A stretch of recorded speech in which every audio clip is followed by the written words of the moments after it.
மாணவர்கள் அனைவருக்கும் எனது வணக்கத்தை தெரிவித்துக் கொள்கிறேன். நான் உங்கள் ராஜ்குமார். இன்றைக்கி நம்ம பார்க்க போகிற தலைப்பு இன்ஜினியரிங் கிராஃபிக்ஸ் 1ல் unit 2 construction of conics.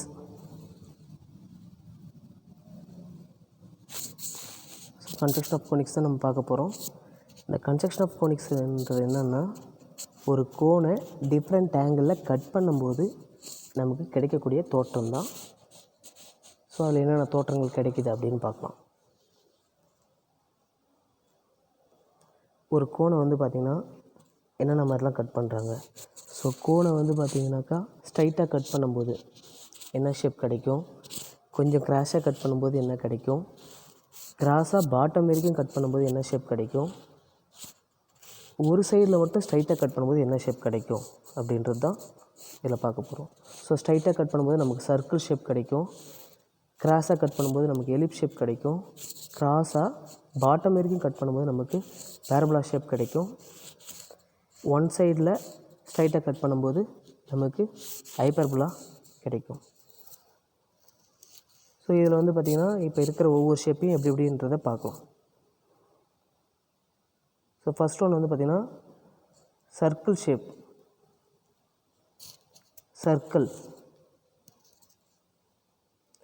When the section plane is parallel to the base and perpendicular to the axis of the cone, we can get circle as the section.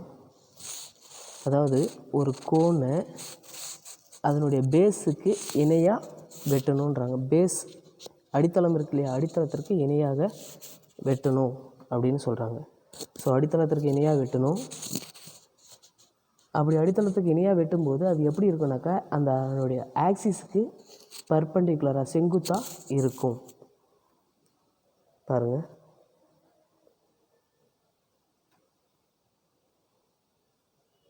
இந்த டயக்ராம் பார்த்தீங்கன்னா உங்களுக்கு தெரியும். பாருங்கள், இப்போ அந்த cone இருக்குது. அந்த கோனை எப்படி கட் பண்ணியிருக்காங்கன்னா அதனுடைய பேஸ் கிடைமட்டத்திற்கு இணையாக வெட்டியிருக்காங்க ஹரிசாண்டலாக. எதுக்குனாக்கா பேஸுக்கு இணையாக. ஸோ ஹரிசாண்டல் கட்டிங் கட் பண்ணியிருக்காங்க. அப்படி கட் பண்ணியிருக்கும்போது நமக்கு என்ன ஷேப் கிடைக்கும் அப்படின்னாக்கா நமக்கு சர்க்கிள் ஷேப் கிடைக்கும். ஓகேங்களா. செகண்ட் ஒன் என்னன்னாக்கா எலிப் ஷேப். ஸோ இந்த எலிப் ஷேப்பில் தான் நம்ம பார்க்க போகிறோம். மெயினாக ப்ராப்ளமே எலிப் ஷேப்லேருந்து தான் வரும். ஏன்னா சர்க்கிள்ன்றது வந்து பார்த்திங்கன்னா நமக்கு எல்லாருக்குமே தெரிஞ்ச ஒன்று. சர்க்கிள் ஒரு சென்டர் மையத்தை யூஸ் பண்ணி வரைகிறது மட்டும்தான். அதுக்கு டிஃப்ரெண்ட் மெத்தட் இல்லை. ஆனால் எலிப்ஸாக இருக்கட்டும், பேரபோலாவாக இருக்கட்டும், ஹைப்பர்போலாவாக இருக்கட்டும், நம்ம டிஃப்ரெண்ட் மெத்தடில் பார்க்க போகிறோம். அதனால் இதுக்கப்புறம் வர்றது தான் நமக்கு ரொம்ப ரொம்ப இம்பார்ட்டன்ட். ஸோ எலிப்ஸ் அப்படின்னு எடுத்துக்கிட்டிங்கனாக்கா, when the section plane as inclined to the axis and cuts all generated of the cone, we can get ellipse as the section conics. So ஒரு கோனுடைய ஜெனரேட்டட் அப்படின்னாக்கா என்னென்னா, அந்த கோன் வந்து பார்த்திங்கன்னா ஒரு டேப்பராக தான் இருக்கும், சாய்வாக இருக்கிற மாதிரி தான் இருக்கும். ஸோ அந்த சாய்வு பகுதி எல்லாமே ஜெனரேட்டர்னு சொல்லுவாங்க. ஸோ ஜெனரேட்டட் ஆல் ஒரு பகுதியிலேருந்து இன்னொரு பகுதிக்கு அந்த சாய்வாக இருக்கிறது இல்லையா, ஒரு பகுதியிலேருந்து இன்னொரு பகுதியை வெட்டணும் அப்படின்றாங்க. ஸோ அப்படி வெட்டும்போது எப்படி இருக்கணும் அப்படின்னாக்கா ஆக்சிஸ்க்கு இன்க்ளைண்டாக இருக்கணும். அப்போது ஒரு பகுதி மேலேயும் இன்னொரு பகுதி கீழேயும் இருக்கிற மாதிரி கிராஸாக கட் பண்ணணும். அப்படி கட் பண்ணும்போது நமக்கு எலிப் ஷேப் கிடைக்குன்றாங்க. ஸோ அங்கே பாருங்கள், இந்த டயக்ராம் பார்த்திங்கன்னா உங்களுக்கு தெளிவாக புரியும். ஸோ ஜெனரேட்டட் ஒன் சைட்லேருந்து இன்னொரு சைடுக்கு கட் பண்ணியிருக்காங்க. கட் பண்ணும்போது அந்த ஆக்சிஸ்க்கு எப்படி இருக்குனாக்கா இன்க்ளைண்டாக இருக்குது. ஸோ இப்படி கட் பண்ணும்போது நமக்கு எப்படி இருக்குனாக்கா எலிப் ஷேப்பு. இந்த டயக்ராம் பார்த்திங்கன்னா தனியாக பிரித்து காட்டியிருக்காங்க பாருங்கள். ஓகேங்களா. ஸோ இது எலிப் ஷேப். அடுத்து வந்து பார்த்திங்கன்னா நம்ம parabola. when the section plane has the parallel to one of the extreme generated to the cone, we can get a parabola as the conic section. So ஒரு கோனுடைய ஜெனரேட்டர் ஒன் சைடை மட்டும் one சைடில் cut பண்ணுறாங்க. Cut பண்ணும்போது அது வந்து பார்த்திங்கன்னா இன்னொரு சைடு போய் டச் பண்ணாமல் பாட்டம் வரைக்கும் போய் வெட்டணும். ஓகேங்களா. ஆல் ஜென்ரேட்டர் இல்லை, ஒரு சைடுலேருந்து கட் பண்ணி இன்னொரு சைடுக்கு போகாமல் பாட்டம் அடிப்பகுதி வரைக்கும் போய் வெட்டுது. ஸோ அப்படி வெட்டும்போது நமக்கு கிடைக்கக்கூடிய தோட்டம் தான் பேரபுலா. இங்கே பாருங்கள், ஒரு சைட்லேருந்து வெட்டியிருக்காங்க, இன்னொரு சைடு போய் முடியுதானா இல்லை, முடியாமல் எங்கே போயிடுச்சுன்னா டேரெக்டாக பாட்டம் வரைக்கும் போயிடுச்சு. அப்படி போகும்போது நமக்கு கிடைக்கக்கூடிய தோற்றம் தான் பேரபுலா. ஸோ அப்படி வெட்டும்போது நமக்கு கிடைச்ச அந்த பேரபுலா தோற்றம் இப்படி தான் இருக்கும். ஓகேங்களா. அடுத்து நம்ம பார்க்க போகிறது ஹைப்பர்போலா. ஸோ ஹைப்பர்போலா வந்து பார்த்திங்கன்னா கோனுடைய ஆக்சிஸ் இருக்கு இல்லையா, ஆக்சிஸுக்கு இந்த சைடு பாதி கோன் இருக்கும், அந்த சைடு பாதி கோன் இருக்கும். ஸோ ஒரு சைடில் ஏதாவது ஒரு சைடில் ஒரு ஸ்ட்ரைட் கட் பண்ணாக்கா நமக்கு கிடைக்கக்கூடியது தான் hyperbola. when the section plane cut both the parts of the double cone and one side of the axis, we can get the hyperbola as the conic section.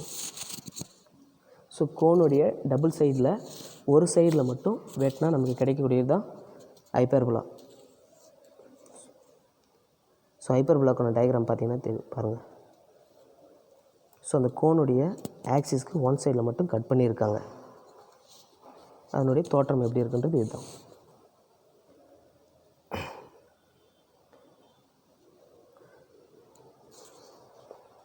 So அடுத்து வந்து பார்த்திங்கன்னா நமக்கு இந்த ellipse, parabola, hyperbola இதிலெல்லாம் என்னென்ன methods இருக்குன்றதை பார்க்கலாம்.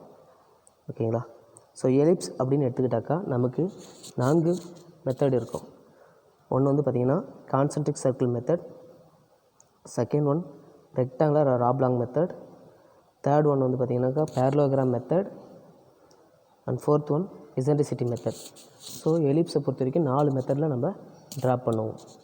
ஓகேங்களா. அடுத்து பேரபோலா. பேரபோலான்னு எடுத்துக்கிட்டால் நம்ம 3 மெத்தடில் ட்ரா பண்ணுவோம். ஒன்று rectangular or oblong method, second one parallelogram method, and third one eccentricity method. So பேரபோலான்னு எடுத்துக்கிட்டாலும் 3 மெத்தடில் நம்ம ட்ரா பண்ணுவோம். ஹைப்பர்போலான்னு எடுத்துக்கிட்டால் அதையும் நம்ம 4 மெத்தடில் ட்ரா பண்ணுறோம். ஸோ ஒன்று வந்து பார்த்திங்கன்னா after answer axis method, and second one eccentricity method, third one rectangular or oblong method, and fourth one வந்து பார்த்திங்கன்னா பேரலோகிராம் மெத்தட். ஸோ ஹைப்பர்போலான்னு பார்த்துக்கிட்டா 4 method, parabola 3 method, ellipse 4 method. டோட்டலாக வந்து பார்த்திங்கன்னா நமக்கு 11 மெத்தடில் ப்ராப்ளம் இருக்குது. இந்த 11 ப்ராப்ளம் மட்டுமே நீங்கள் தரவு பண்ணிங்கன்னா போதிக்கும். இந்த யூனிட்டில் ஃபுல் மார்க் ஈஸியாக நீங்கள் வாங்கலாம். ஸோ ஃபஸ்ட்டு வந்து பார்த்திங்கன்னா எலிப்ஸு என்னென்ன மெத்தடில் எப்படி ட்ரா பண்ணலான்னு பார்க்கலாம். Ellipse concentric circle method.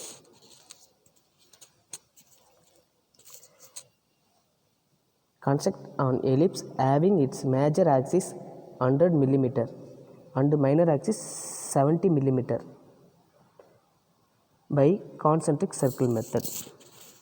So ஒரு எலிப்ஸை கான்சென்ட்ரிக் சர்க்கிள் மெத்தடில் வரையணும். அப்படி வரையும்போது அதனுடைய மேஜர் ஆக்சிஸ் எவ்வளோ இருக்குனாக்கா 100 mm அண்ட் மைனர் ஆக்சிஸ் வந்து பார்த்திங்கனாக்கா 70 mm அப்படின்னு எடுத்துக்கிட்டாவே ஒரு மையத்தை சார்ந்த இரு வட்டம். அப்போ ஒரு மையத்தை சார்ந்த இரு வட்டம்னும் போது ஒன்று பெரிய வட்டம், இன்னொன்று சிறிய வட்டம்.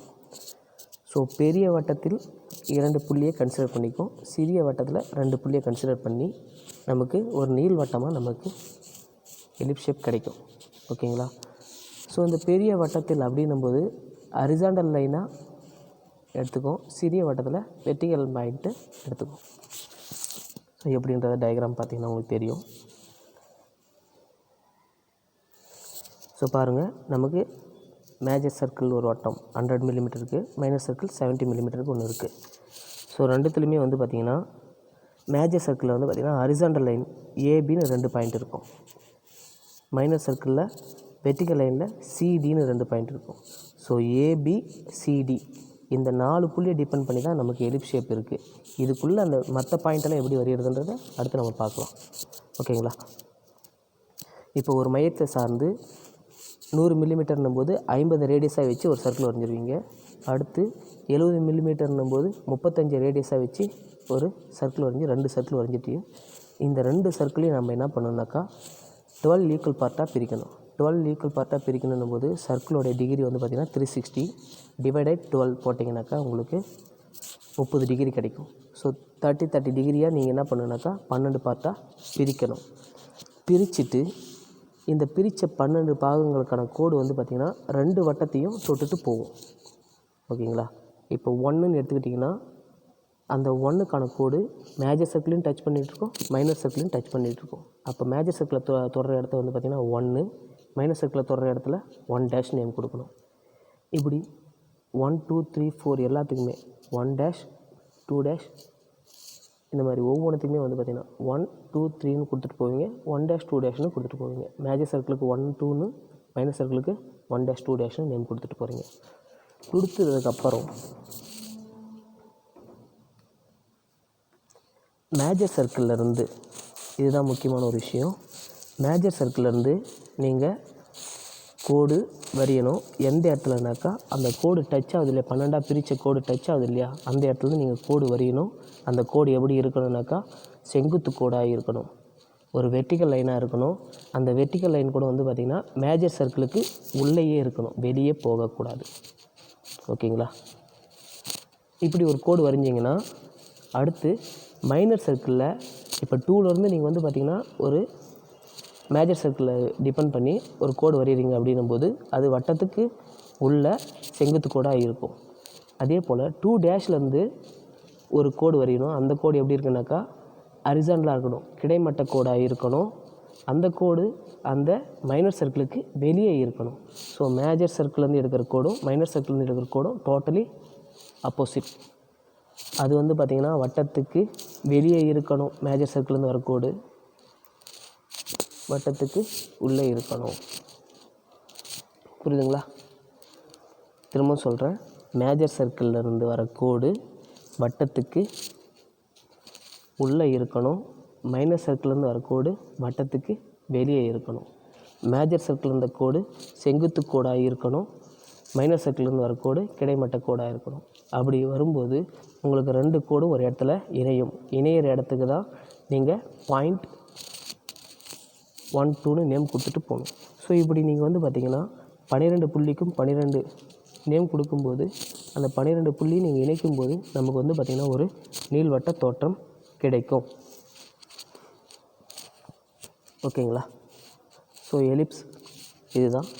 இதை கடைசியாக நான் வந்து பார்த்திங்கன்னா ஒரு டயக்ராமில் எக்ஸ்பிளைன் பண்ணியிருப்பேன். ஸோ நெக்ஸ்ட் வந்து பார்த்திங்கன்னா நம்ம பார்க்க போகிறது rectangle or oblong method. Construct an ellipse having its major axis 120 mm and minor axis 90 mm by using rectangular method. So ஒரு ரெக்டாங்கிள் மெத்தட் ஒரு எலிப்ஸ் வரையணும். இதுக்கும் வந்து பார்த்திங்கன்னா மேஜர் ஆக்சிஸ் மைனர் ஆக்சிஸ் கொடுத்துருக்காங்க. மேஜர் ஆக்சிஸ்ன்றது வந்து பார்த்திங்கன்னா அந்த செவ்வகத்தினுடைய நீளம், மைனர் ஆக்சிஸ் வந்து பார்த்திங்கன்னா அந்த செவ்வகத்தின் உயரம். ஸோ நீளம் வந்து பார்த்திங்கன்னா 120, உயரம் 90. இதை வச்சு ஒரு செவ்வக வரைய போகிறோம். செவ்வகம் வரைஞ்சிட்டு இந்த செவ்வகத்தை வந்து பார்த்திங்கன்னா நம்ம லென்த்தில் பாதியாகவும் ஹைட்டில் பாதியாகவும் பிரிக்கணும். ஓகேங்களா? லென்த்து எவ்வளோ 120, 120ல் சரி பாதி 60, அதே மாதிரி 90ல் சரி பாதி 45, இப்படி பிரிக்கணும். ஸோ சென்டரில் வந்து பார்த்திங்கன்னா பிரிக்கணும்.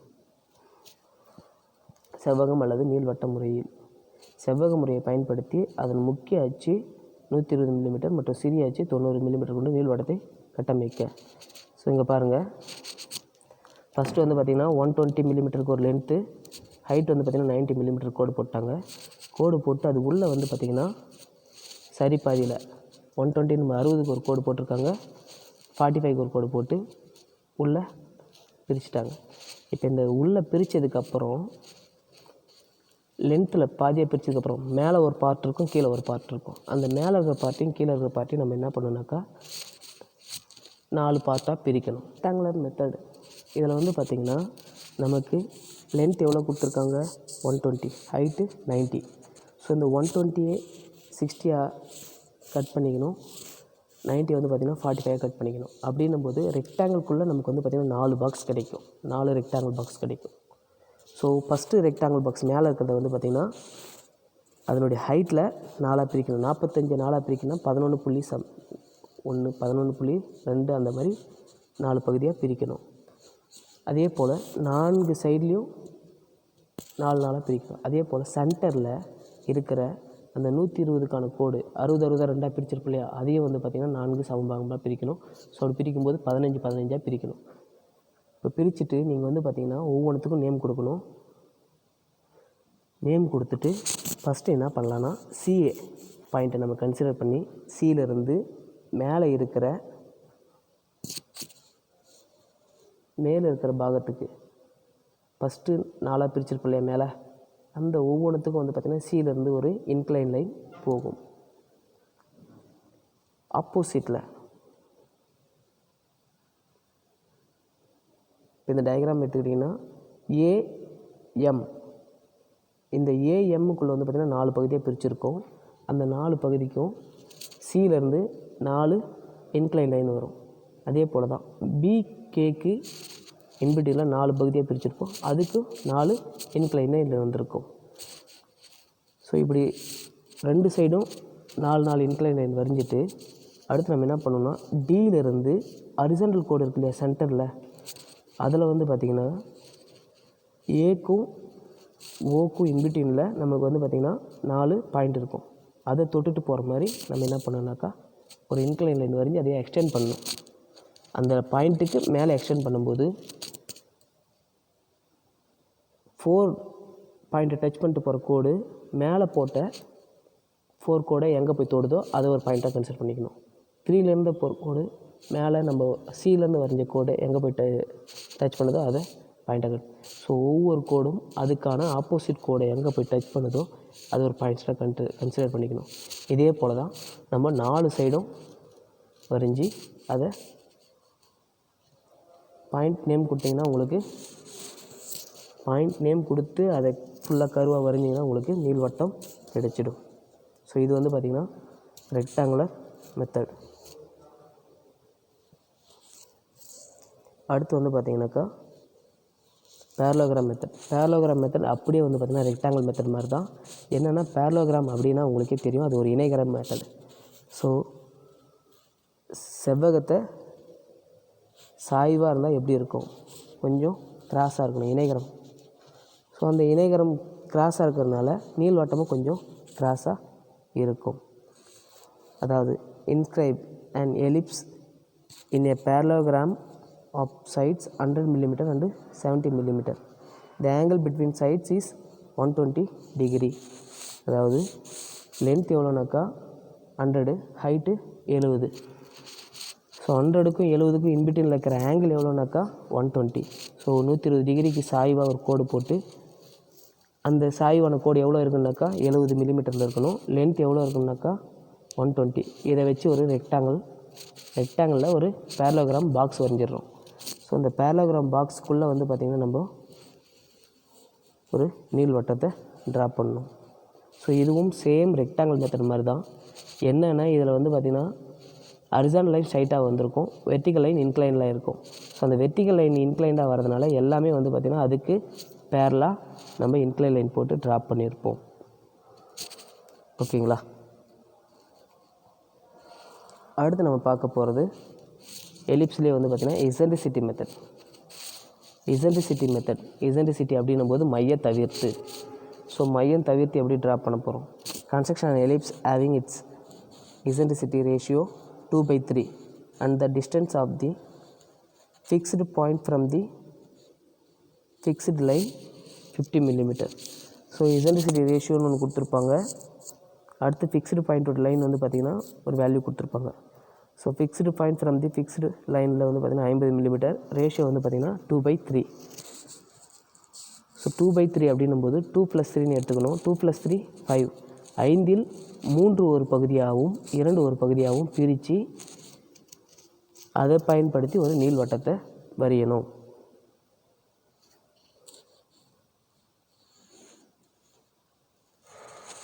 ஸோ இந்த டயக்ராம் பாருங்கள்.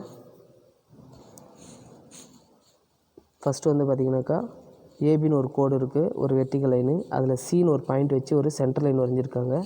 அந்த சென்டர் லைனில் ஃபிக்ஸ்டு பாயிண்ட்டு எஃப்னு ஒரு பாயிண்ட் இருக்கும். அந்த பாயிண்டோட டிஸ்டன்ஸ் 50. ஸோ 50 வந்து பார்த்திங்கனாக்கா நம்ம எத்தனை பகுதியாக பிரிக்கணும்? 5 பாகமாக பிரிக்கணும். ஏன்னா நமக்கு விகிதம் எவ்வளோ கொடுத்துருக்காங்க? 2/3. 2/3 போது 2 ஒரு பகுதி, 3 ஒரு பகுதி. ஓகேங்களா? அப்போது ஃபஸ்ட்டு என்ன இருக்குது? 2 ஆப்போசிட் சைட்லேருந்து ஃபிக்ஸ்டு பாயிண்ட்லேருந்து 2 பகுதி அப்படின்னும்போது ஃபிக்ஸ்டு பாயிண்ட்லேருந்து 2 பகுதி ஒரு மடங்காகவும், 3 பகுதி ஒரு மடங்காகவும், அதாவது 2 மடங்கு இருக்கணும். 5 பகுதியை நம்ம பிரிச்சுருவோம். ஃபிக்ஸ்டு புள்ளியிலேருந்து 5 பகுதியை பிரிச்சுட்டு 2 பகுதி ஒரு புறமும் 3 பகுதி மற்றொரு புறமும் இருக்கும். ஓகேங்களா? ஸோ அந்த ரெண்டுத்துக்கும் இடையிலான அந்த பாயிண்ட்டு தான் வந்து பார்த்திங்கன்னா வெர்டெக்ஸ் பாயிண்ட்னு சொல்லுவாங்க. ஸோ வி நேம் கொடுத்துட்டு விலேருந்து எஃப்போட டிஸ்டன்ஸை எடுத்து மேலே ஒரு ஆர்க்கு கீழே ஒரு ஆர்க் அடிப்பாங்க. ஸோ இந்த ஆர்க் அடிச்சுட்டு அந்த ஆர்க்கோடைய பாயிண்ட்டு விக்கு நேராக எங்கே வெட்டுதோ அதை தொட்டுட்டு போகிற மாதிரி சிலேருந்து ஒரு taper line, top and bottom 2 சைட்லேயும் ஸோ லைன் வரைஞ்சி அந்த லைனை யூஸ் பண்ணி ஒரு எலிப்ஸ் ட்ரா பண்ணியிருப்பாங்க. ஓகேங்களா? அடுத்து பேரபுலா. பேரபுலாவில் rectangle method. So construct a parabola having its base 90 mm and axis 60 mm by rectangular method. So rectangular மெத்தடில் பேஸ் வந்து பார்த்திங்கனாக்கா 90 mm, axis 60 mm. So length 90, height 60.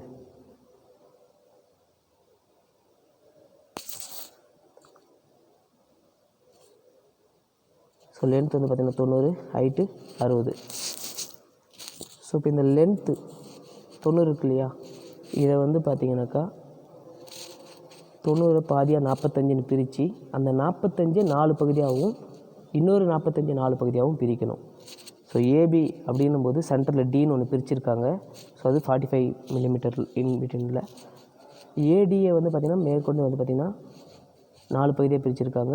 டிபியை 4 பகுதியாக பிரிச்சுருப்பாங்க. அதே போல் மேலே சியிலிருந்து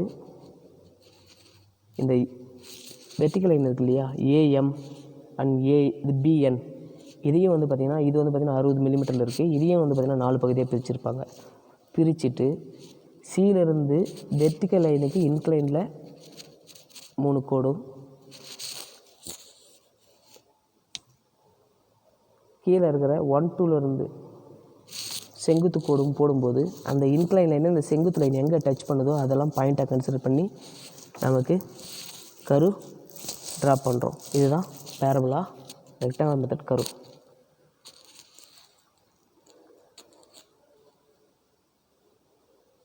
இதே தான் கொஞ்சம் சாய்வாக இருந்தால் அது பேரலோகிராம் மெத்தட்.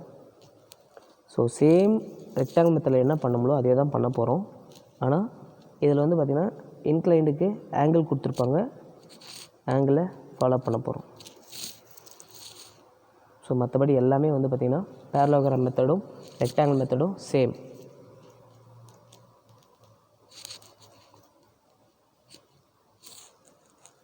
அடுத்து நம்ம வந்து பார்த்திங்கன்னா பேரபுலாவில் eccentricity method. So eccentricity method construct a parabola having its eccentricity ratio equal to 1 and the distance of fixed point from the fixed line. Direct is 50 mm. ஓகேங்களா? அதாவது ஸோ இதில் வந்து பார்த்திங்கன்னா இசென்ட்ரிசிட்டி விகிதம் கொடுக்கல, ரெண்டுமே ஈவனாக இருக்குன்றாங்க, 2 பகுதியும் சரிசமமாக இருக்குது அப்படின்னு சொல்லியிருக்காங்க. கவனிங்க. ஸோ ஃபஸ்ட்டு வந்து பார்த்திங்கன்னா ஒரு டைரக்ட்ரிக்ஸ் லைன் இருக்குது, டின்ற ஒரு கோடு, அதில் சின்னு ஒரு சென்டர் பாயிண்ட் வச்சுட்டு ஒரு சென்டர் லைன் கோடு போட்டிருக்காங்க. ஸோ இந்த சென்டர் லைன் கோடில் ஃபிக்ஸ்டு பாயிண்ட் வந்து பார்த்திங்கன்னா 50 mm.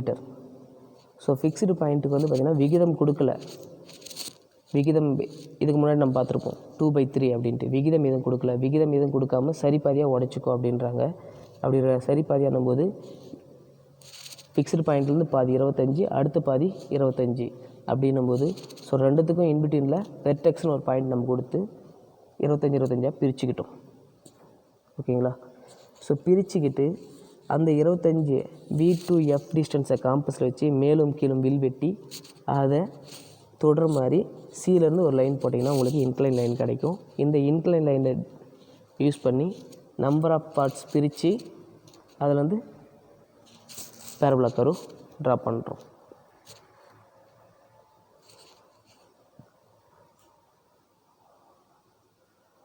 அடுத்து ஹைப்பர்போலாவில் rectangular or oblong method.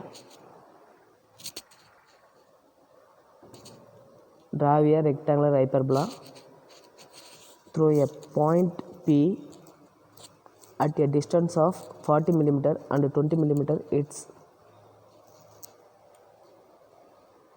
from its assemblages OX and OY respectively. அதாவது நமக்கு OX and OY அப்படின்னு ஒரு வெர்டிக்கல் கோடு ஒரு ஹரிசாண்டல் கோடு இருக்கும். ஓகேங்களா? ஓன்றது ஒரு ஆரிஜின் பாயிண்ட்டை எடுத்துக்கிட்டிங்கன்னா அதிலேருந்து ஒரு எக்ஸ் லைனு ஒரு ஒய் லைன் அப்படின்போது நமக்கு எல் ஷேப்பில் ஒரு லைன் கிடைக்கும். ஸோ இந்த ஓஎக்ஸ்லேருந்து 40 மில்லிமீட்டர் தொலைவிலையும் ஓஒயிலேருந்து 20 மில்லிமீட்டர் தொலைவிலையும் பி என்ற ஒரு புள்ளியானது ஓஎக்ஸ்லேருந்து 40 மில்லிமீட்டர் அபோவ், ஓஒயிலேருந்து 20 millimetre in front of. So அந்த மாதிரி இருக்கும்போது நமக்கு பி என்ற ஒரு பாயிண்ட்டு இருக்குது. ஸோ இந்த பி பாயிண்ட் டிபெண்ட் பண்ணி நம்ம என்ன பண்ணோம்னாக்கா ரெக்டாங்குலர் மெத்தடில் ஒரு ஹைப்பர்போலா ட்ரா பண்ண போகிறோம். இப்போ வந்து பார்த்திங்கன்னா இதை ஓஎக்ஸ் ஓஒய் டிஃபெண்ட் பண்ணி நம்ம பி பாயிண்ட்டுக்கு ஒரு கோடு போட்டிங்கனாக்கா அந்த கோடை வந்து பார்த்திங்கன்னா நம்ம நம்பர் ஆஃப் பார்ட்டாக பிரிக்கணும். அது ஈக்குவல் பார்ட்டாக இருக்க தேவையில்ல, அன்ஈக்குவலாக இருந்தால் பரவாயில்ல. ஸோ நீங்களாக வந்து பார்த்திங்கன்னா தோராயமாக ஒரு பி பாயிண்ட்டுக்கு ஃப்ரண்ட்டில் ஒரு 4 பாயிண்ட்டும் அதனுடைய பேக் சைடில் ஒரு 2 பாயிண்ட்டும் கொடுத்து நீங்கள் நேம் கொடுத்துட்டீங்க அப்படின்னும்போது ஆரிஜின் பாயிண்ட்லேருந்து ஒவ்வொரு புள்ளியும் தொடர மாதிரி நீங்கள் வந்து பார்த்திங்கன்னா ஒரு டேப்பர் லைன் போடணும். அந்த டேப்பர் லைன் நமக்கு வெர்டிக்கல் லைனை ஒரு இடத்துல டச் பண்ணும். அந்த இடத்துக்கு 1 கோடை தொடர மாதிரி நீங்கள் கோடு போட்டிங்கன்னா 1 கோடு எங்கே வந்து பார்த்திங்கன்னா வெர்டிக்கல் லைனை வெட்டுதோ அது வந்து பார்த்திங்கன்னா 1 டேஷ் நேம் கொடுக்கணும். ஸோ இந்த மாதிரி ஒவ்வொரு லைனுக்கும் நேம் கொடுத்துட்டு அதை ஒரு எல் ஷேப்பில் நீங்கள் கனெக்ட் பண்ணிங்கன்னா உங்களுக்கு வந்து பார்த்திங்கனாக்கா ரெக்டாங்கிள் மெத்தடில் ஹைப்பர்போலா கர்வ் கிடைக்கும்.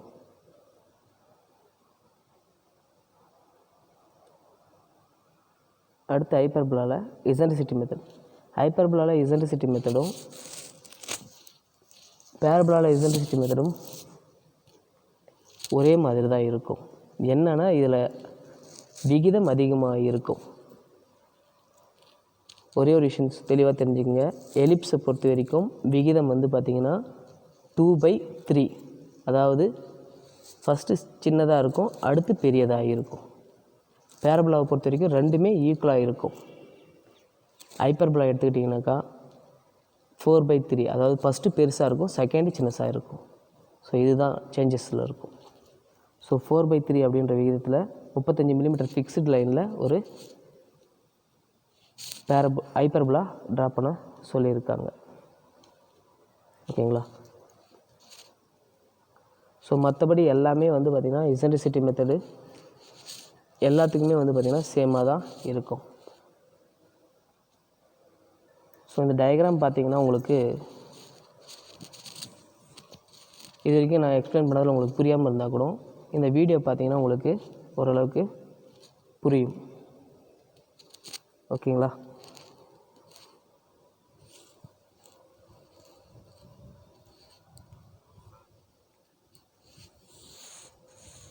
ஸோ ஒரு கோடை வந்து பார்த்திங்கன்னா என்னென்ன டிஃப்ரெண்ட் ஆங்கிளில் கட் பண்ணலாம் அப்படின்றது இந்த வீடியோ பார்த்திங்கன்னா உங்களுக்கு தெரியும். ஃபஸ்ட்டு ஸ்ட்ரைட்டாக கட் பண்ணுறாங்க. ஸ்ட்ரைட்டாக கட் பண்ணும்போது நமக்கு என்ன ஷேப் கிடைக்கும் அப்படின்னாக்கா சர்க்கிள் ஷேப் கிடைக்கும்.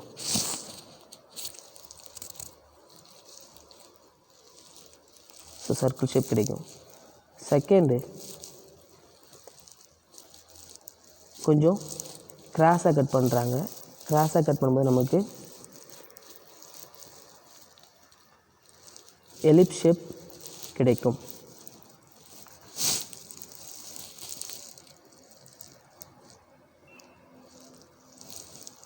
இந்த எலிப்ஸ் அப்படின்னும்போது இதுக்குன்னு ஒரு சில அப்ளிகேஷன் இருக்குது. இங்கே வந்து பார்த்திங்கன்னா செமி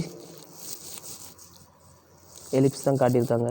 ஸோ இது வந்து பார்த்திங்கனாக்கா சஸ்பென்ஷன் பிரிட்ஜு, தொங்கும் பாலம் இருக்கு இல்லையா, அதில் இருக்கும் பார்த்திங்களா அந்த கயிறு, இதுதான் வந்து பார்த்திங்கனாக்கா செமி எலிப்ஸ்னு சொல்லலாம், அரை நீள்வட்டம்.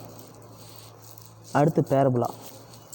பேரபுலா அப்படின்னும்போது வந்து பார்த்திங்கனாக்கா ஒரு சைட்லேருந்து கட் பண்ணுறாங்க, இன்னொரு சைடு வராமல் பாட்டம் வரைக்கும் கட் பண்ணுறாங்க. ஸோ அப்படி கட் பண்ணும்போது நமக்கு கிடைக்கக்கூடியது தான் பேரபுலா தோற்றம். ஓகேங்களா?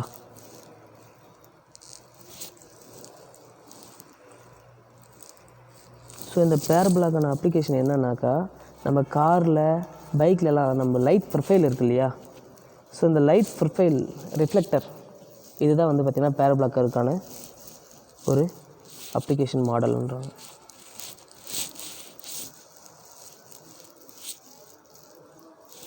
ஸோ இது வந்து பார்த்திங்கன்னா பேட்டரியோடைய light reflector.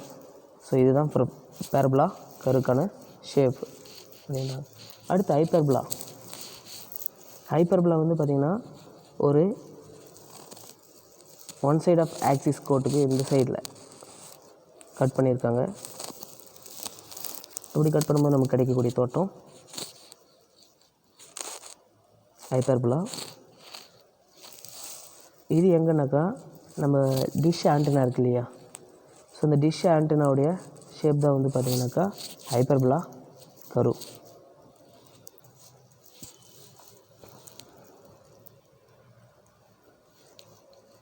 So conic section அப்படின்னு எடுத்துக்கிட்டாக்கா நமக்கு என்னென்ன ஷேப்பில் கட் பண்ணுறாங்க, என்னென்ன தோற்றம் கிடைக்குன்னு பார்த்தோம். ஸ்ட்ரைட்டாக கட் பண்ணால் சர்க்கிள்,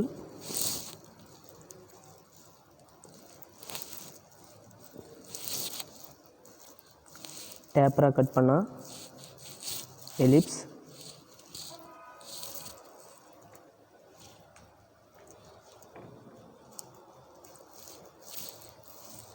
டேப்பராக கட் பண்ணணும், ஆனால் பாட்டம் சைடு போகணும், ஒன் சைடு டு இன்னொரு சைடு, அது அனதர் சைடு வரக்கூடாது. ஒரு சைடில் ஆரம்பித்து பாட்டம் சைடு வரைக்கும் போகணும். அப்படி கட் பண்ணால் நமக்கு பேரபுலா கரு கிடைக்கும். அச்சுக்கோட்டுக்கு ஒரு புறத்திலேயே வெட்டினா நமக்கு வந்து பார்த்திங்கனாக்கா ஹைப்பர்புலா கரு கிடைக்கும். ஸோ க்ரீனில் இருக்கிறது வந்து பார்த்திங்கன்னா சர்க்கிள், எல்லோவில் இருக்கிறது எலிப்ஸ், அண்ட் ப்ளூ வந்து பார்த்திங்கனாக்கா பேரபுலா, ரெட்டு ஹைப்பர்புலா. ஸோ என்னென்ன டைரெக்ஷனில் கட் பண்ணால் நமக்கு என்னென்ன தோற்றங்கள் கிடைக்கும் அப்படின்றது இதை பார்த்திங்கன்னா உங்களுக்கு தெளிவாக புரியும். சரி, ஓகே. இப்போது எக்ஸென்ட்ரிசிட்டி மெத்தடில் ஒரு எலிப்ஸை வந்து பார்த்திங்கன்னா எப்படி வரையலாம் அப்படின்றத பாருங்கள். So draw the directrix AB and the axis CD. So ஏபின்னு ஒரு கோடு வரைஞ்சிட்டு அடுத்து சிடின்னு ஒரு கோடு வரைஞ்சிடுறோம். அந்த கோட்டுக்கு வந்து பார்த்திங்கன்னா டைரக்ட்ரிக்ஸ் லைன்னு சொல்கிறோம். அந்த டைரக்ட்ரிக்ஸ் லைனில் ஃபிக்ஸ்டு பாயிண்ட் எவ்வளோனாக்கா 50 மில்லிமீட்டர். ஸோ இதுக்கான விகிதம் என்ன சொல்லியிருக்காங்கன்னா 2/3. 2/3 போது சிலேருந்து ஃபிக்ஸ்டு பாயிண்ட் வந்து பார்த்திங்கன்னா 50 மில்லிமீட்டர். அதை வந்து பார்த்திங்கன்னா நம்ம 5 பாகமாக பிரித்து அதில் ஒரு பகுதி 2 பாயிண்ட்டாகவும் இன்னொரு பகுதி 3 புள்ளியாகவும் பிரித்து வெர்டெக்ஸ் பாயிண்ட் கொடுத்து வெர்டெக்ஸ்லேருந்து எஃபோட டிஸ்டன்ஸை எடுத்து மேலேயும் கீழேயும் வில் வெட்டுறோம். அந்த வில் வெட்டின இடத்த வந்து பார்த்திங்கன்னா சிலேருந்து இ அப்படின்னு எடுத்து ஒரு கோடு போட்டு அந்த கோட்டுக்கு அப்புறம் நம்ம வந்து பார்த்திங்கன்னா நம்பர் ஆஃப் பார்ட், இந்த பார்ட் வந்து பார்த்திங்கன்னா ஈக்குவலாக இருக்கணும்னா இல்லை, அன்னியூனாக இருந்தாலும் பரவாயில்லை. ஸோ இப்படி நம்பர் ஆஃப் பார்ட் பிரிச்சுட்டு 1 to 1' எடுத்துகிட்டு எஃப்ஐ மையமாக வச்சு அந்த 1 லைனை மேலேயும் கீழேயும் வில் வெட்டணும். அடுத்து 2 to 2' எடுக்கிறோம், எஃப் பாயிண்ட்டை மையமாக வச்சு மேலேயும் கீழேயும் வில் வெட்டுறோம். இதே போல் ஒவ்வொரு புள்ளிக்கும் அதனுடைய அளவை எடுத்து மையமாக எதை எடுக்கணும் அப்படின்னாக்கா ஃபிக்ஸ்டு பாயிண்ட்டை தான் மையமாக எடுத்து வில் வெட்டிட்டு போகும்போது நமக்கு நீள்வட்டத்துக்கான பாயிண்ட் கிடைச்சிட்டே வரும். ஒரு பாயிண்ட்டுக்கு மேலே ஒரு குறிப்பிட்ட பாயிண்ட்டில் போகும்போது கரெக்டாக வந்து பார்த்திங்கன்னா உங்களுக்கு மிட் பாயிண்ட்லேயே வந்து பார்த்திங்கன்னா அந்த சென்டர் கோட்லேயே வந்து பார்த்திங்கன்னா வில் வெட்டும். அதோடு அந்த நீள்வட்டம் கம்ப்ளீட் ஆகுதுன்றது அர்த்தம். எங்கே அது முடியுதோ அதோட அந்த நீள்வட்டம் கம்ப்ளீட் ஆகிடுச்சு, இணைச்சி பார்த்திங்கன்னா உங்களுக்கு நீள்வட்ட ஷேப் கிடைக்கும். ஓகேங்களா? ஸோ இதுதான் இசென்ட்ரிசிட்டி மெத்தடில் ஒரு நீள்வட்டத்தை எலிப்ஸை ட்ரா பண்ணுற மெத்தட்.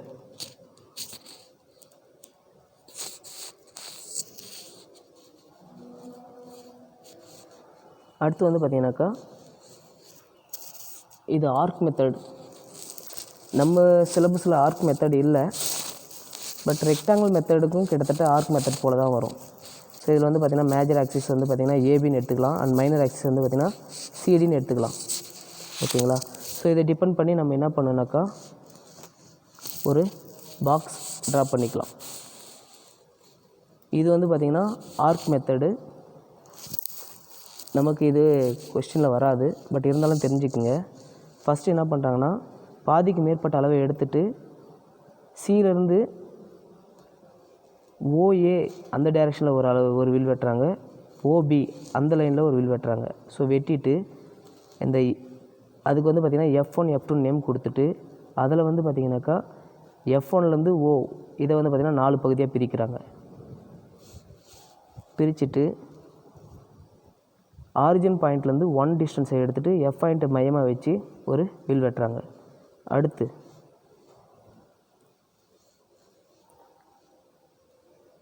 F2லேருந்து 1 டிஸ்டன்ஸை எடுத்து மேலே ஒரு வில் வெட்டுறாங்க.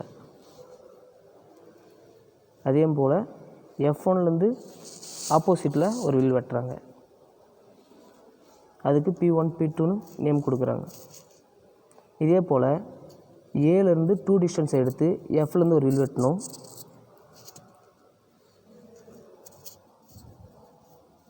அதுக்கு அடுத்ததாக பிலேருந்து 2ஓட டிஸ்டன்ஸை எடுத்து F1ல் மேலும் கீழும் வில் வெட்டணும். இந்த மாதிரி எல்லா சைடுமே வந்து பார்த்திங்கன்னா வில் வெட்டி இணைச்சாக்க நமக்கு நீள்வட்ட தோற்றம் கிடைக்கும். அடுத்து வந்து பார்த்திங்கன்னா concentric circle method. So concentric circle மெத்தட்ன்றது நான் ஏற்கனவே சொல்லியிருக்கேன், ஒரு மையத்தை சார்ந்த இரு வட்டம். பாருங்கள், ஏபி 80 மில்லிமீட்டர் சொல்லியிருக்காங்க. ஸோ இது வந்து பார்த்திங்கன்னா மேஜர் ஆக்சிஸ்ன்னு எடுத்துக்கலாம்.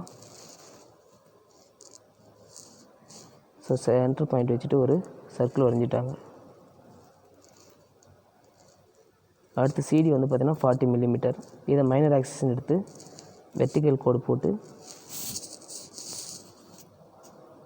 அந்த டிஸ்டன்ஸுக்கு ஒரு சர்க்கிள் ட்ரா பண்ணுறாங்க. ஓகேங்களா? இப்போ ஒரு மையத்தை சார்ந்து இரு வட்டம் வரைஞ்சாச்சு. இந்த வட்டத்தை வந்து பார்த்திங்கன்னா நம்ம 12 ஈக்குவல் பார்ட்டாக பிரிக்கணும்.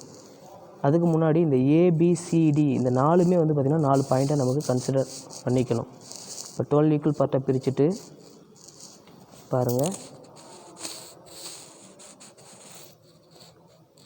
1லேருந்து ஒரு வெர்டிக்கல் லைன் வட்டத்துக்கு உள்பகுதியை ட்ரா பண்ணுவாங்க. ஓகேங்களா? செங்குத்து கோடு 1லேருந்து ஒரு செங்குத்து கோடு வட்டத்துக்குள்ளே, அதே மாதிரி 1' ஒரு கிடைமட்ட கோடு வட்டத்துக்கு வெளியே. ஸோ அப்படி கோடு போடும்போது ரெண்டுமே ஒரு இடத்துல இணையும். அதை வந்து பார்த்திங்கன்னா பாயிண்ட் 1ன்னு கன்சிடர் பண்ணிக்கிறோம். இப்போ சின்ன வட்டத்துலேருந்து வட்டத்துக்கு வெளியே, பெரிய வட்டத்துலேருந்து வட்டத்துக்கு உள்ளே. இதே போல் எல்லா சைடுமே எல் ஷேப்பில் கோடு போட்டு கனெக்ட் பண்ணி நமக்கு வந்து பார்த்திங்கன்னா பாயிண்ட் கிடைக்கும். அந்த பாயிண்ட் எல்லாம் கனெக்ட் பண்ணாலும் நமக்கு நீள்வட்டம் கிடைக்கும். இதுதான் concentric circle. Section of conics அப்படின்னும்போது என்னென்ன இருக்குது, ஒரு கோனை எப்படியெல்லாம் கட் பண்ண என்னென்ன ஷேப் வரும், அதிலேருந்து என்னென்ன தோற்றம் கிடைக்கும், அந்த தோற்றத்தை எப்படியெல்லாம் வரையலான்றதை ஒரு சில விஷயங்கள் மட்டும் நம்ம இப்போ பார்த்துருக்கோம். மேற்கொண்டு என்னென்ன இருக்குன்றதை அடுத்த கிளாஸில் பார்க்கலாம்.